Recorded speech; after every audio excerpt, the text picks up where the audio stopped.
2 বছর আগে বিয়ে করেছিল দীপু চন্দ্র দাস।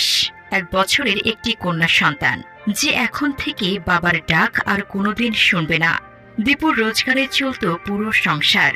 আজ সেই সংসার একেবারেই শূন্য। স্ত্রী মেঘনা রানী কোলের শিশুটাকে বুকে চেপে শুধু ভাবছে, আমি এখন কোথায় যাব? বাবা মা অসুস্থ হয়ে পড়েছেন।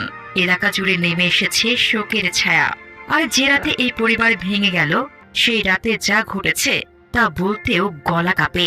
ময়মনসিংহের ভালুকায় নবীকে কটূক্তির অভিযোগ তুলে একদল মানুষ প্রথমে দুপুরে মারধর করেছে, তারপর বিবস্ত্র করে গাছের সঙ্গে ঝুলিয়েছে, তারপর জলজ্যান্ত আগুন ধরিয়ে দিয়েছে।